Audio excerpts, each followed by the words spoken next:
DMTV, bilile kamalo bana ebele.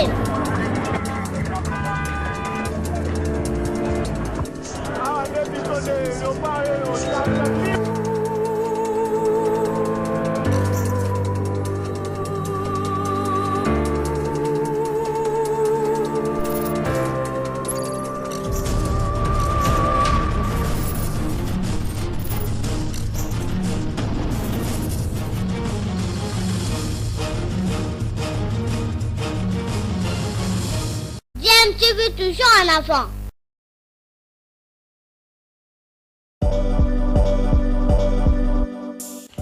Vous êtes sur DMTV, bonjour ou bonsoir, tout dépend de l'heure à laquelle vous nous suivez. Tout plaisir est pour nous de vous retrouver, mais surtout de savoir que vous êtes nombreux en train de suivre votre chaîne YouTube DMTV. DMTV qui vous propose l'actualité, vous propose également des analyses et des réflexions sur des sujets d'actualité, sur des faits sociaux, tout simplement sur des réalités que nous observons ici chez nous en République démocratique du Congo. Bandeko balandi ya DMTV na pesi bino lisusu mbote na lokota ya Lingala pe na koliki te bozali malamu na mabota na bino après défaite ya Léopard na Maroc na cadre ya barrage ya Qatar 2022 pour la Coupe du Monde. Donc Léopard na biso ba qui marqué kele kuna na mboka Maroc. Mais avant to kota na mozindo ya masolo ya lelo parce que lelo to ni to pesa bino version mususu to 6 dossiers aussi longtemps que ba linge sale et sale te ya wana nazolo bana lokota Lingala pour balège sale wana bilamba ya salité tout ce kolango on kati ya libota. Donc voilà, il faut le bosso to yeba tant tozolo ba le léopard est mort au Maroc, le léopard est mort et enterré au Maroc. De quel léopard il s'agit? Léopard nini ya biso biso to yebi léopard akufa pe akundama na Maroc. Il fallait to yeba ngo avant même match wa beta matozana nkoi moko akufa pe akundama na Maroc. Alors l'histoire de Bichard Lelo, tu sais bien que Léopard est pour là qui te bêta qui m'a bien consacré, bah tu m'as l'allié en souci. Souci les amis sur ma casse parce que tu es bagué na bande de touche na biso tous akin basania malonga ou ba croire qu'on bêta petit toko na match wana parce qu'il peut en forme. Le problème c'est que joueur en forme il fallait à bêta l'homme qu'il faut à la place qu'il faut.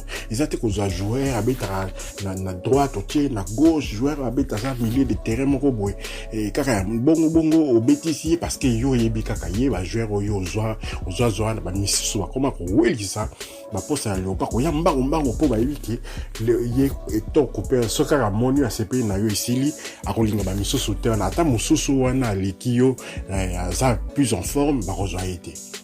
Ils allaient exemple il y a Gaël Kakuta quand même titulaire dans Lens ils allaient quand même kobeta les hauts du tableau de Ligue 1 française pour faire ici na bande de touche na match aller pour faire ici les sous na bande na match retour il y a bani Bastien babeta Bastien, tu n'as rien contre Bastien, mais tu as vu que Bastien, Aza en met forme, dans standard de Liège, Aza pesa les choses pesa titulaire, et puis quand tu vas voir qui ça y est, Aza betaka parce que ma blessure, les alliés, ma blessure, et il y a un masako bête, Bastien, il y a aucun na mercato, Tobo Sanangote, il y a aucun na États-Unis na mercato.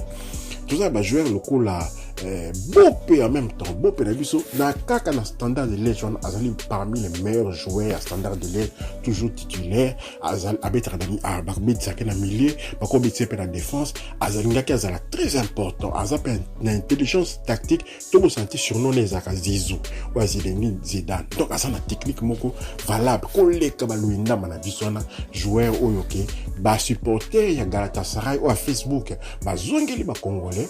Parce que les Congolais parce que finga bango parce que Congolais à côté na forum ya ba bikolo mususu et c'est ba joueur na bango ba betaka Congolais a Kenya ko na banda ko finga banda ko loba d'ailleurs quand coach na bino na aza raciste alinga joueur na bisote bato Galatasaray na zo bisa bino na ngonga na sur Twitter sur Instagram bazali na Facebook bazali ko attaquer ba Congolais ba biso ko to suki wapi to komi wapi ndenge ndeko lézère alobaka to komi wapi na joueur na bino na ni to chaki mo penser c'était pas pour rien.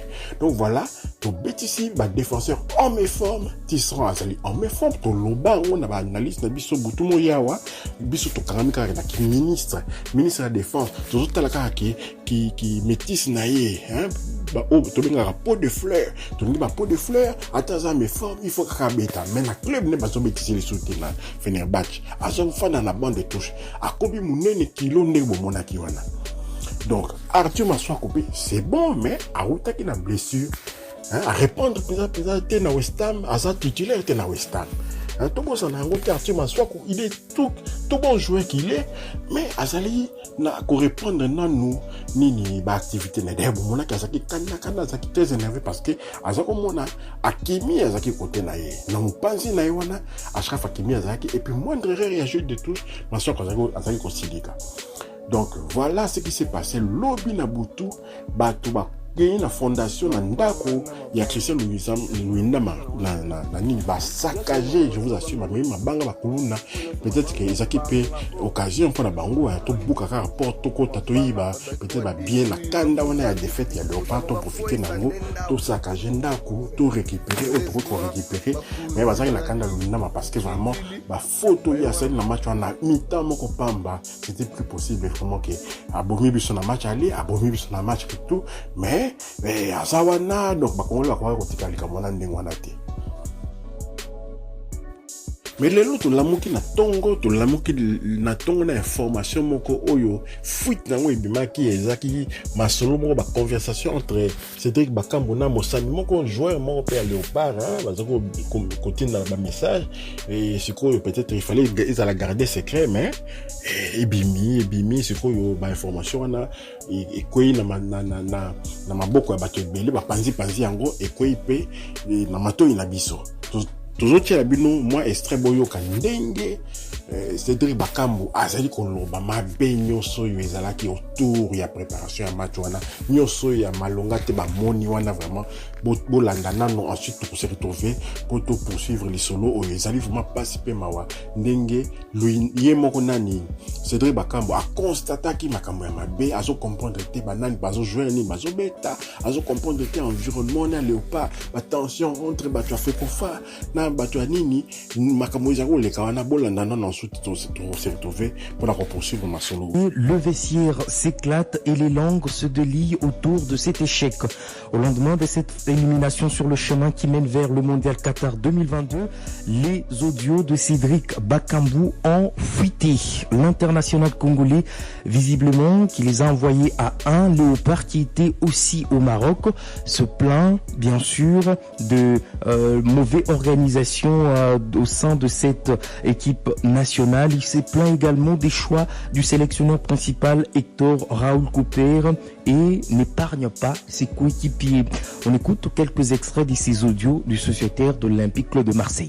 Des matchs comme ça, il faut y aller avec les mecs qui connaissent. Mais j'ai l'impression que le coach et son staff ne connaissent pas l'historique en fait. Ils connaissent pas les joueurs, ils connaissent pas le passé. En genre de match, là, il faut des mecs qui ont de l'expérience. Pour moi, Gaël, il doit commencer le match, frérot. Ces mecs-là, ils connaissent, frérot. Et j'en veux pas aux autres. Tu vois, je dis pas que, comme t'as dit, frérot, Wissel a fait un bête de match aller, y a pas de souci. Mais pour moi, Bastien, il doit pas jouer ce match-là, frérot. Il doit pas jouer ce match-là, frérot. C'est pas qu'il est pas bon ou quoi que ce soit. Non, mais frérot, là, c'est des matchs. Et gros, faut de la bouteille, comme t'as dit, frérot, la tête d'homme. Moi, j'ai vu, carrément, la compo, je vous l'ai dit. J'ai dit la compo. C'est-à-dire que nous, on était au courant. Moi, 2 jours avant le match, j'étais déjà en discussion avec le coach. On était au courant de ce qui allait se passer. Vu qu'il veut mettre tout le monde content, il veut que tout le monde soit content, que ces 3 défenseurs ne fassent pas la guerre. Vas-y, les amis, les 3. Tête d'homme, mec, il boude parce qu'il joue pas. C'est là qu'on leur a donné trop de force, en gros. C'est ça qui nous a tués, frérot. C'est paradoxal, ce que je vais dire. Ils ont mis 4-1, mais c'était pas waouh. C'était pas un grand Maroc. Même ici, ils auraient pu mettre 5, 6, 7, tu vois, parce que franchement, on a tellement fait de la D qu'on méritait que ça, frérot. On leur a trop facilité le match, frère. On leur a trop. Et les Arabes, tu connais, frère. Une fois qu'ils sont en confiance, en plus chez eux,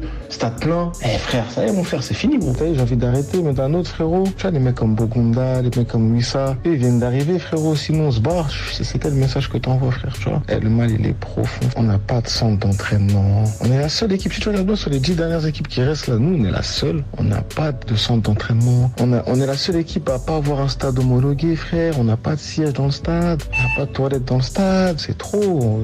On a un équipementier de merde. Vous voulez partir à la Coupe du Monde avec ça? Je sais pas, frère. Voilà, je sais pas. Une fédération qui pèse pas. Moi, je m'en veux pas, frérot. Pourquoi? Parce que le truc, il était prévisible. À un moment donné, il faut que chacun prenne ses responsabilités, même nous, les joueurs, tu vois. Voilà, c'était là les audios de Cédric Bakambu qui ont donc fuité sur les réseaux sociaux depuis hier soir. Parlons.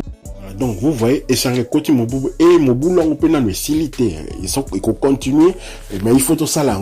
C'est important de laver linge sale wana siko parce que na juin awa toujours bana ba éliminatoire ya CAN 2023 où qu'on a Côte d'Ivoire. Mon Côte d'Ivoire ça pays mo kozara loka biso à peu près même culture, même genre na biso même petit niveau ba musique ba nini, biso na ba ivoirien, vraiment tous aller très proche, il faut zalama B, par exemple ma B ma casse déjà ça qui ma B qui RDC à l'absente quand même na CAN ils na Cameroun un pays quand même d'Afrique centrale, il fallait biso tous ala mais tous ala quitter ndeke to rataka pe CAN ya Angola donc tous ala quitter ba CAN ils s'est passé et puis même 10 jours mo to raté CAN ce qu'ils ont organisé na Congo Brazza, ce n'est pas normal, il fallait tous ala na CAN wana na Cameroun, il faut tous ala na CAN na Côte d'Ivoire. Donc voilà, mais éliminatoire na ngoi ko banda kalaté na mois de juin, il y aura 4 matchs s'il vous plaît na mois de juin, vous a concentré pour boire qui ça léopard, to continue ma solo léopard, nouvelle génération to boire ka ya mabete. Et le réseau bangisanga ka kiza bano ya siko ba yaki wana ba kutenda ba butu na bazo risquer la prochaine fois ba yate. Je cite ba bongonda ba oui ça wana il faut bango matika parce que c'est la nouvelle génération, ils sont encore jeunes par rapport ya ba oyo ba comme déjà na soka. Na ko comprendre kanda ya bakambo parce que déjà âge comme na wana déjà ils arrivent presque dans 30 ans, donc vous voyez à ce moment on a déjà dans 4 ans Coupe du monde aux Amobulu, surtout qu'il y a des joueurs moins explosifs, bah joueurs bambango makasi, bah ça a difficulté, ceux qui âge poussani, bah ça sont un potentiel on a rokim ça bah tout bambango bah c'est là qu'avant. Donc voilà ndenge toujours le baquet tout ça la éliminatoire il y a CAN 2023 Zoya, donc il faut vraiment tout très vite tout se remettre au travail. Ce qui est ton coupeur à kokende, ce qui trop bengana ou bien ndenge ni contrané sili nazo ka déjà que il moko alingi a démissionné alingi sous continuité, mais c'est normal aya jimbo on a accueilli, c'était pas normal tout ça là na staff technique yo ba mingi ba outil na standard de Liège stage tout staff médical ba préparateur physique tout ça ba yibi ba jouer na biso. Mais comment ils n'ont pas dit à ton coupeur que bopé na standard yende azali joueur moko important titulaire. Tout fournisseur na banc, c'est pas normal. Ma marocain va s'arrêter na biso, azo kama ko to que biso mo to pese bango facilité, hein. Et puis le mosusu son ministre na biso ya sport Serge Konde a se retrouver na ba makambo moko ya kitoko te, a louer avion pour kende. Na habité sur azaki na banai na kati avion. A louer avion pour kende Maroc, a memi na mbongo ya ba premier ba jouer. Akoma likola Nigeria boya kiti po ba tia carburant na nini bakangi bango kuna o ba mikanda ya avion ezozanga o il faut foutre ba 25 000 nini dollars tout pour libérer ezali soni makasi na tiki bino bolanda non audio yo ezo circuler pe ndeko moko congolais azaka kuna na ba Nigeria azaki témoin ba makambo wana azana kanda ko sakana te bolanda ina ensuite toujours se retrouver les sous mboka ya badiabolo ndenge tozolo bawa ministre ya transport na mbongo bapesaki eprime ya bajoueur akomi na Lagos na tongo bakangi ye ti sikoyo avion eza cloué au sol. Je suis en train de me démerder avec mes relations pour bakoko libérer avion moyennant paiement. Comment bajoueur bazokende? Tu pouvais pas leur donner enveloppe na bango à partir de Kinshasa. Il va affréter un Learjet, un jet privé, avion et outil na Angola. A Futimbongo, basali clearance ya Mayuya, avion ye combien na Lagos pour bazwa carburant bakangi bango. Voilà, c'est ça le problème. Je suis debout depuis 5h30. Ici qu'on a la lalité en train de discuter en affaire avancer dossier pour libérer l'avion. Mais moyennant paiement, ils doivent payer.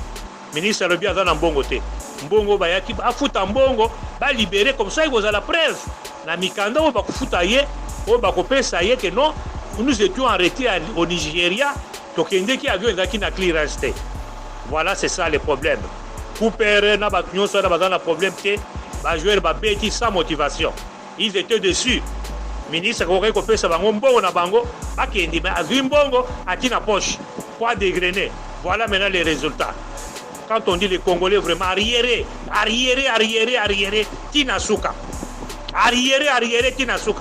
Bongo à papa naye, o ba pesa ki akende ozona nini, koko na ebise no zo mbongo kende futa ba joueur. Ozu ango, o tina poche. Ils sont là bloqués à Murtala depuis hier matin. Ils sont à l'hôtel. Je suis en train de faire les démarches pour qu'on puisse les libérer d'ici 14h15. 15h, ils pouvaient avoir la liberté.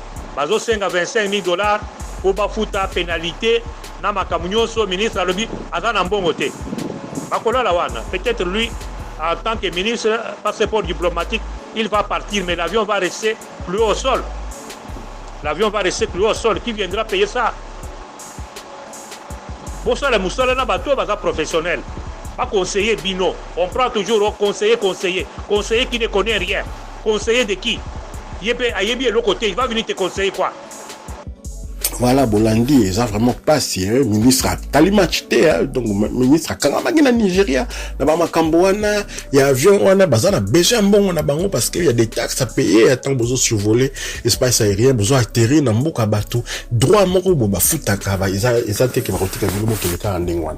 Donc, vous voyez, on se retrouve, parce qu'on va jouer peut-être la prime, la bango, comment qui attend, et bah, bêtissant, qu'on soit prime, on a, on espère, on a nini, bango, bah, qui peut-être, parce qu'on a information, le ministre a perdu, le ministre s'est retrouvé bloqué. Le ministre a qui, parce que mon était justement, mon était dans Maroc. Le ministre a dit, ah, moi, tout la mousse. Peut-être c'est ça.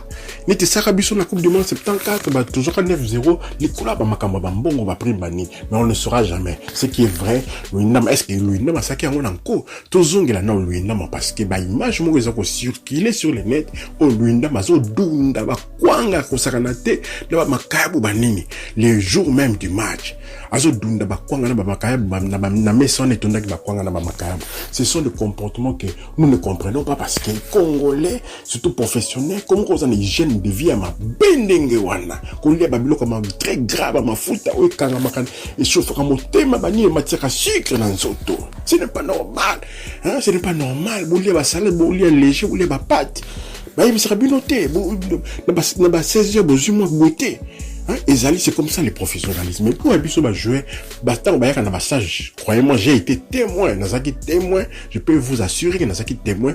Tant on va léopard, qui n'a Spa en Belgique, non tellement dans la ville il y a Spa. Où Bazaki interné pour nous combattre les deux matchs, na visé contre Nigeria, tu gagnes qui va 2-0, et puis contre Gabon, tu gagnes qui va 2-1. Non, pour la préparation à deux matchs, on a hôtel, on a pas s'il vous plaît. Là, on a mon banzungu, qui tourne et côté avec banzungu, ma dessous, ma boumangombe, bazoke na on a chambre, jouer, basumi benga na moko, matin na chambre inde, matin na chambre, qu'on lit, on a kwanga bani. Hein? Mais, au même moment, bazaki na damage qui était prévu, hein, par l'hôtel, tout ça, ça les semble à Rolia, tout le monde, fruits, raisin, nous allons jouer aux cartes, mais en réalité, moi, c'est mon kaya kinango, moi, c'est un joueur, s'il vous plaît, mais c'est un comportement qui ne m'étonne pas parce que j'ai déjà été témoin en Belgique. Donc, ça va comportement mototique, tout ça, un événement important, match important, il y a léopard, toujours lié, bouillé, babiloko moko, et ça diététique, c'est pas conseillé dans un footballeur à haut niveau. Mais tout ça, là, on a équipe nationale, mais tout ça, là, on a ma club nabisoté. Tu respectes ma club nabiso. Mais quand on vient en équipe nationale, certains joueurs, ça, on a un comportement, on a continué, distraction, kubina, koyemba, banini, basi, et qu'on lia, comme, aux liens au Kenya qui n'a fait moi quelque part, alors comme ça, la période peut-être, il y a fin de saison, au niveau de décompression, mon qui se permettre au lia, boyer moi, mon nez, tout le monde a enveloppé. Neymar, yaka minene, Ronaldo, yaka minene. Mais, ça, c'est à la fin de la saison. Mais pas le jour même du match. Voilà, Natiki Bino peut-être aussi Bomonia, mais ce Bomonia côté, Natiki Bino quand même, image, on a quand même, avant de tout conclure les solos. C'est pas ni un jour que ça, là. C'est pas ni un jour que ça, là. Vert, vert.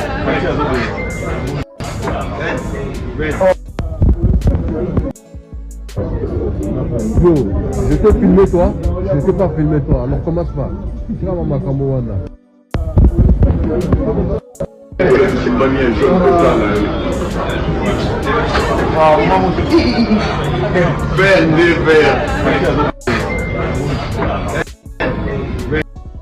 Voilà, bomoni ndenge baso dunda bakwanga, ndenge ba makayabu penza, donc ba lambango kitoko, mona ba matungulu sauce blanche. Vous avez la makayabu la sauce blanche, penza ba lambango kitoko vraiment na mesa.